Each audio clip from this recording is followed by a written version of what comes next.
Hi, I'm Sarah. Today I'm going to read you the story of Helen, which is titled like this: My family came to my housewarming only to force me to publicly give my house to my sister and her 3 kids. She deserves it more, they said.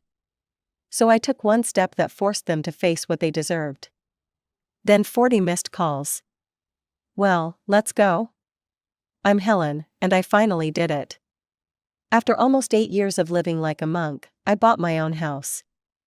8 years of saying no to everything: no fancy clothes, no movies, no dinners out, no vacations.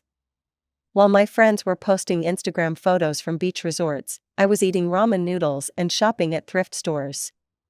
But it was worth it. The house isn't huge, but it's mine. 3 bedrooms, 2 bathrooms, a decent kitchen, and a living room that actually fits more than just a couch. When I walked through it for the first time after signing the papers, I literally cried. The previous owners took good care of it, so I didn't need to worry about major repairs. Just move in and make it home. I spent the first week running around furniture stores and appliance shops. Nothing too fancy, I'm still careful with money, but everything I needed. A couch that doesn't hurt my back, a dining table that can seat more than 2 people, a washer and dryer that actually work. Each purchase felt like Christmas morning. After 2 weeks of setting everything up, I decided it was time to celebrate. A housewarming party. I'd never had one before because I'd never had a house worth warming. I made a list of everyone I wanted to invite: friends from work, college buddies, some neighbors I'd met. And of course, my family. I sent messages to my parents first. They live about an hour away in this tiny old house that's falling apart. Dad's been talking about fixing the roof for 3 years now, but somehow never gets around to it. Mom complains about the kitchen being too small every time I visit, which isn't often these days. Then I messaged my sister Sarah. She's 4 years older than me and divorced with 3 kids: Emma, Jake, and little Lucy. They're between 7 and 10 years old, cute kids but a handful. Sarah lives in a 2-bedroom apartment across town. Her ex-husband pays good child support, so she only works part-time at some office job. She always talks about how tired she is, how hard everything is with the kids. My message was simple: hey everyone. Big news, I bought a house. Having a housewarming party in 2 weeks. Here's the address. Hope you can make it. Can't wait to show you around. I expected my phone to start ringing immediately. I thought Mom would call asking a million questions about the house, the neighborhood, how much I paid. I thought Sarah would want to know about the bedrooms, whether there was a good school district nearby for her kids.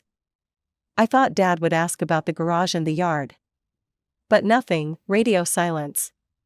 My friend Jessica called me 20 minutes after I sent the message. Helen, oh my God, you bought a house? Tell me everything. How many bedrooms? Is there a pool? What's the neighborhood like? My coworker Mike texted back within an hour: congratulations. I knew all that saving would pay off, can't wait to see it. But my family? Nothing, not a single word. I kept checking my phone, thinking maybe I'd missed a call or a text. Maybe their phones were dead. Maybe they were just busy. But days passed, and still nothing. No questions, no excitement, no congratulations. It was like I'd never sent the message at all. I tried not to think about it too much. I was busy anyway, making the house perfect for the party. I ordered food from this Italian restaurant downtown, enough pasta and salad and bread for 20 people. I bought drinks, decorated the living room, made sure every room looked just right. My friends kept calling with questions about what to bring, what time to come, whether they could see the whole house. The excitement in their voices made me feel better about my family's silence. Maybe they were just planning some kind of surprise. Maybe they wanted to see everything in person instead of hearing about it over the phone. The night before the party, I couldn't sleep. I walked through each room, adjusting pillows and checking that everything was clean. This was it. My first real adult milestone, and I was going to share it with everyone I cared about. The day of the housewarming party arrived faster than I expected. I woke up at 6 in the morning, my heart already racing with excitement and nerves. I spent the entire morning running around like crazy, making sure everything was perfect. I vacuumed every room twice, arranged and rearranged the throw pillows on my new couch, and checked that all the bathrooms had fresh towels and soap. The food arrived right on time, 3 huge trays of pasta, Caesar salad, garlic bread, and tiramisu for dessert. I set it all up on the dining table. I was still getting used to having real plates from the department store, real wine glasses that actually matched, not the paper stuff I'd been using for years to save money. Everything looked perfect, like something out of a magazine. People started showing up around 6. Jessica came first with a bottle of expensive wine and this huge smile on her face. "Helen, this place is absolutely amazing. I can't believe you actually did it." She walked around touching everything like she couldn't believe it was real. "Look at these hardwood floors. And the crown molding. Girl, you really made it." Mike brought his girlfriend Sarah, not my sister Sarah, different Sarah, and they spent forever looking at every single room. "The light in the kitchen is incredible," his Sarah kept saying, opening and closing cabinet doors. "And look at this backyard. You could have barbecues out here, maybe get a pool someday." They were genuinely excited, asking about my mortgage rate and how I'd found the place and whether the neighbors were friendly. My college friend Tom showed up with his wife and their baby, bringing a housewarming gift wrapped in silver paper. "Helen, I remember when you started saving for this," he said, giving me a big hug. "You used to eat those 99-cent frozen dinners every night just to put more money away. Look at you now." Within an hour, my house was full of people laughing and talking and complimenting everything from the hardwood floors to the way I'd arranged the furniture. The living room buzzed with conversations about home improvement, neighborhood recommendations, and stories about everyone's own first home purchases. I felt this warm glow watching people enjoy themselves in my space, seeing them comfortable and happy in the home I'd worked so hard to create. But no family. I kept checking my phone every few minutes, thinking maybe they'd called or texted to say they were running late. Nothing, no missed calls, no messages, no explanations. I tried not to let it show on my face, but inside I felt this growing knot in my stomach. I kept making excuses to walk by the front window, hoping to see their car pulling up. Around 7:30, just when I was starting to think they really weren't coming, I heard a car door slam outside. Through the window, I saw my parents walking up the front path with Sarah and her 3 kids trailing behind them. My heart jumped with relief and excitement. Finally, they'd made it after all. I rushed to the front door and opened it before they could knock. "Mom, Dad, Sarah, you made it." I was getting worried, I said, practically bouncing on my toes. But something was wrong immediately. The energy was all off. Mom barely looked at me, just nodded stiffly and said, "Helen." No smile, no congratulations, no excitement at all. Dad gave me this weird half hug that felt forced and awkward, like he was checking a box on a to-do list. Sarah corralled her kids into the living room without even saying hello to me, just muttering something about them needing to behave themselves. "I'm so glad you're here," I said, trying to inject some enthusiasm into the moment. "Come on, let me show you around." Mom and Dad exchanged this look I couldn't read. "We can see it later," Mom said coldly. After a few minutes of awkward small talk, Sarah said to her kids, "You 3 stay here and behave. I'm going to look around." She disappeared upstairs while Mom and Dad stayed in the living room, barely talking to anyone. When Sarah came back downstairs 20 minutes later, she walked straight to Mom and Dad and whispered something in their ears. For the first time all evening, I saw them smile. Not at me, not about the house, but about whatever Sarah had just told them. They looked satisfied, almost smug. About half an hour later, Tom stood up with his wine glass. "I think it's time for some toasts, Helen, this is your moment." Everyone gathered around, and my grandmother, Dad's mom, raised her glass first. "I'm so proud of Helen," she said. "She worked harder than anyone I know to make this dream come true. This house is proof that determination pays off." Everyone cheered. Jessica went next, talking about how inspiring it was to watch me stick to my savings plan. Mike talked about my work ethic and how I deserved this success.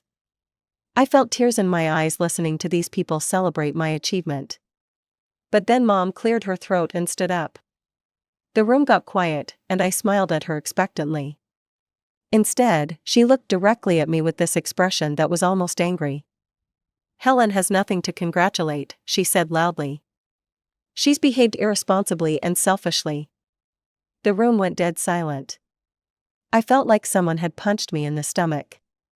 "Instead of giving this house to Sarah, who has 3 children, Helen enjoys it alone," Mom continued, her voice getting louder. "Sarah is fighting for the happiness of her children. She's exhausted, and Helen gets everything easily." I stood there in shock, not believing what I was hearing. Mom's voice started to crack, and actual tears appeared in her eyes. "Sarah deserves this house more than Helen does." As if on cue, Sarah moved over to her kids and hugged them dramatically, like she was protecting them from some terrible fate. The kids looked confused but played along. I couldn't speak, I couldn't even think.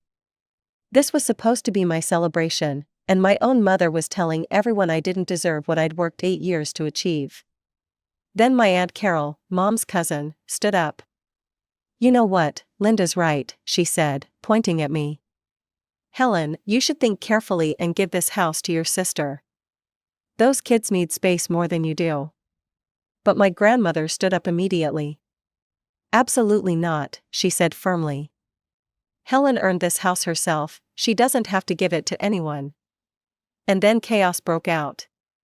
Half the room started agreeing with Mom and Aunt Carol, saying things like "think about those poor children" and "family comes first." The other half defended me, saying it was my house and my choice. Jessica was practically yelling at my aunt. "Helen saved for 8 years, this is insane." Mike was arguing with some cousin I barely knew who was going on about family obligations. In the middle of all this fighting, Mom, Dad, and Sarah looked at each other with these satisfied expressions. Then Mom let out this heavy, fake sigh. "We don't want to spoil Helen's party," she said dramatically, "we should go." They gathered up the kids and left without another word to me, leaving behind a room full of people arguing about whether I should give up my house. The fighting continued for another 20 minutes before people started leaving in groups, still arguing with each other as they walked out my front door.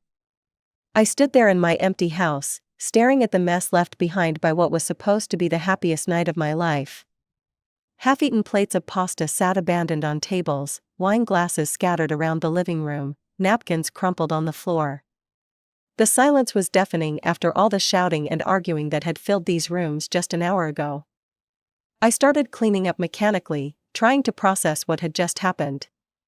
My own mother had stood in my living room and told everyone I didn't deserve my house. My sister had inspected every room like she was already planning to move in. And half my guests had agreed with them. As I loaded the dishwasher, memories started flooding back. All those times I'd helped my family financially over the years, thinking I was being a good daughter and sister. When Mom called crying about their mortgage payment 3 years ago, I'd given them $1,500 from my house fund. When Dad needed money for car repairs, that was $800 gone. And Sarah's divorce lawyer, $5,000 so she could get better child support. I'd always helped them when they asked. I'd given them money for emergencies, for repairs, for legal fees. But when had they ever celebrated my successes? When had they ever been proud of my achievements? Tonight had shown me the truth, they saw me as an ATM, not as family. I finished cleaning and went to bed, but I couldn't sleep. Every time I closed my eyes, I heard Mom's voice saying I had nothing to congratulate. When my phone rang at 8 a.m. sharp, I was still exhausted. I grabbed it without looking at the caller ID. "Helen," Mom's voice was crisp and businesslike. "No greeting, no apology for destroying my party. Have you thought about what we discussed yesterday? When are you going to give the house to Sarah?" I couldn't believe what I was hearing. "Mom, you ruined my housewarming party. You embarrassed me in front of all my friends. And now you're calling to demand I give up my house?" Don't be dramatic, Helen, we're talking about what's right. Sarah has 3 children who need space. You're just one person living alone in all that space, it's selfish. I worked 8 years for this house. 8 years of saving every penny while Sarah was getting child support and working part-time. This is my house. You'll change your mind, Mom said coldly. You'll see that family is more important than your selfish desires. She hung up on me. I sat there staring at my phone, shaking with anger. No apology, no acknowledgement that what she'd done was wrong. Just demands and accusations. A few days later, things got worse, much worse. Jessica called me at work, her voice tight with anger. Helen, have you seen your mother's Facebook post? What post? You need to look at it right now. I can't believe she did this. I opened Facebook with trembling fingers and found Mom's post immediately. The photos hit me first, pictures of Sarah's apartment taken in dim lighting, showing cluttered rooms and toys scattered everywhere. The kids looked tired and unhappy in every shot. But then there were photos of my house from the housewarming party, bright and spacious, with me raising a wine glass and smiling. The caption made my stomach drop. While some people selfishly celebrate in their big empty houses, my daughter Sarah struggles to provide for her 3 beautiful children in cramped conditions. It breaks my heart to see my grandchildren suffering while their aunt cares only about herself. Sarah works so hard and deserves better than this.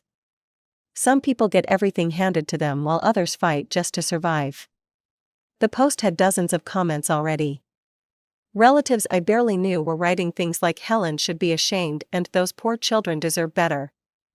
Aunt Carol had written a long comment about how I should do the right thing and help my sister. But the photos were lies. I'd been to Sarah's apartment many times. It was nice, clean, in a good neighborhood. These pictures were staged to look depressing, probably taken after the kids had been playing all day without cleaning up. My phone started ringing constantly. Relatives, family friends, people I hadn't talked to in years were calling to lecture me about family responsibility. Cousin Jenny called crying about how I was tearing the family apart. Uncle Bob left a voicemail saying I was disappointing everyone and needed to make things right. I stopped answering my phone altogether. I considered changing my number just to make it stop. Then Grandma called. Helen, sweetheart, can you come see me?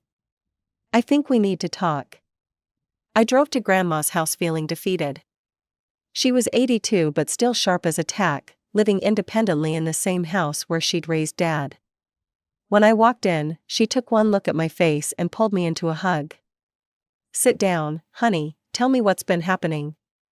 I showed her Mom's Facebook post, explained about the phone calls and the harassment. Grandma didn't use the internet much, so she hadn't seen any of it. She studied the photos carefully, then looked at me with sad but determined eyes. This is wrong, Helen. What your mother is doing is manipulation, plain and simple. I feel like I'm going crazy, Grandma. Half the family thinks I should just give up everything I worked for. Your parents asked me to talk to you, she said quietly.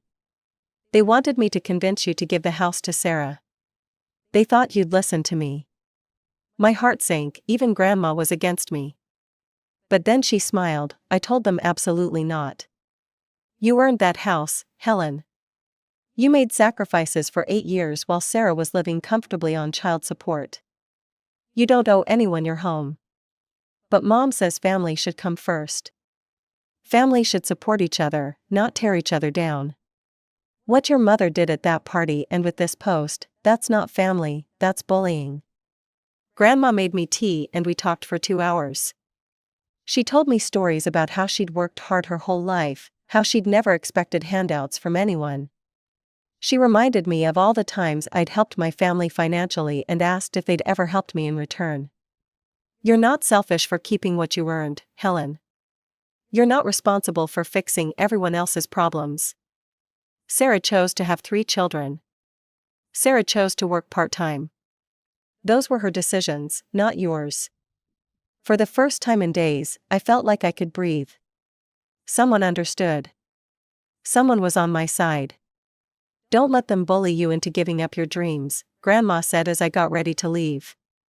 You stand your ground, and everything will work out. I drove home feeling calmer than I had since the housewarming party. Grandma was right. I'd worked too hard to let anyone take this away from me.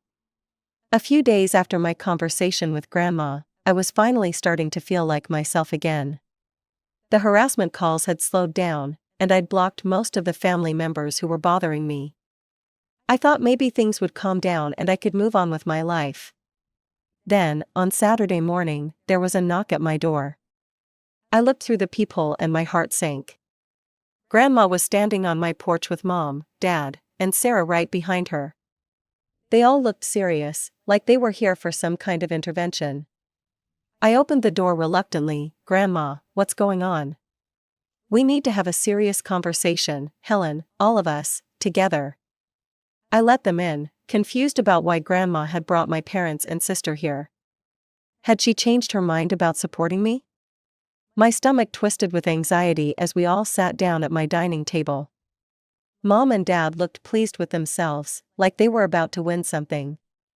Sarah kept looking around my house with that same calculating expression from the housewarming party. Grandma cleared her throat. I've been thinking about this situation all week, and I've made a serious decision. Mom leaned forward eagerly. Mother, we're so glad you're finally seeing reason about this. I met with my lawyer yesterday, Grandma continued, and I changed my will. Mom and Sarah immediately perked up, and Dad started smiling. They thought Grandma was about to support their plan to take my house. I had originally planned to leave everything to Robert, Grandma said, looking at Dad, so he could divide it fairly between his daughters. But this whole situation has shown me that wouldn't be fair at all. The smiles on my parents' faces started to fade. I'm leaving my savings, almost $400,000, entirely to Helen. And I'm splitting my house 50-50 between Helen and Sarah. Sarah's face went white, then red. What?